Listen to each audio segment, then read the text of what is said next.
Hey there, SEMC family. It is Tuesday, April 7th, and just wanted to bring you a couple of updates. I trust that these last couple of days since we met together online on Sunday have been treating you well, that your week is off to a good start, and that you're finding encouragement. You're finding something to be thankful for.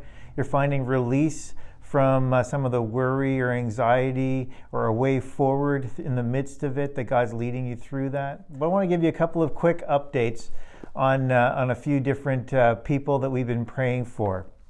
One, for you to know that our brother Rob Roberts, he's still in hospital. He's still receiving care, and so God willing, he will continue to receive good care and improve while he's there. And also to let you know that Brittany Nelson, some of you, last Friday night on our Zoom call, our check-in, was a really important time, a really powerful time actually, at least for me.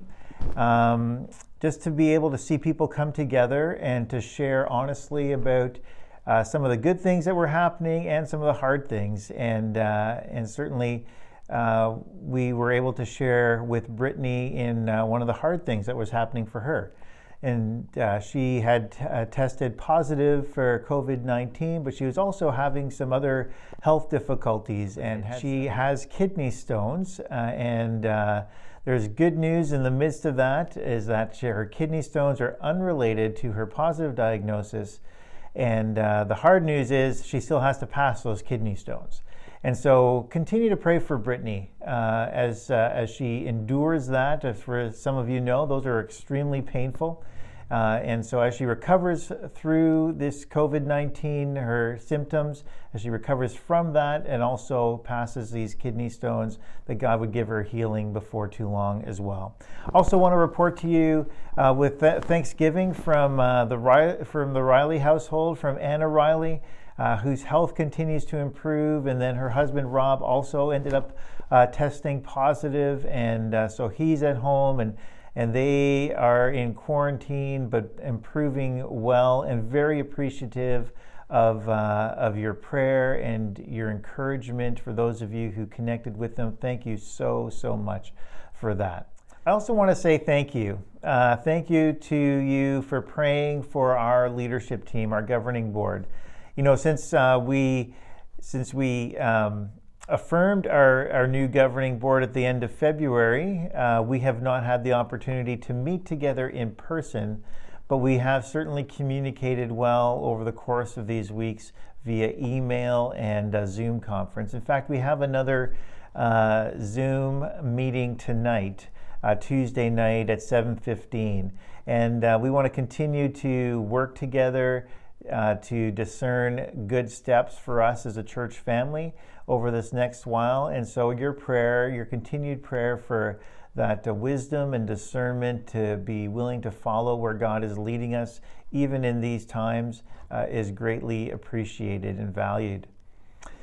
And then I want to give you one update about just again a note of appreciation to you as the SEMC family. Last week in one of our updates, we mentioned that we were sending flowers to Landmark Village, to their staff and their residents, to let them know that we're praying for them. And I had the opportunity to speak with Janice, the executive director there today. And frankly, as you can understand, with 4 deaths and several others who have been positively diagnosed for COVID-19 among residents and staff, it's a trying time for them. And I could sense that certainly in her voice. And so my call to her was not to ask of anything, but when she heard that we wanted to figure out a way that we could serve them, she was very greatly relieved and very happy to have our call.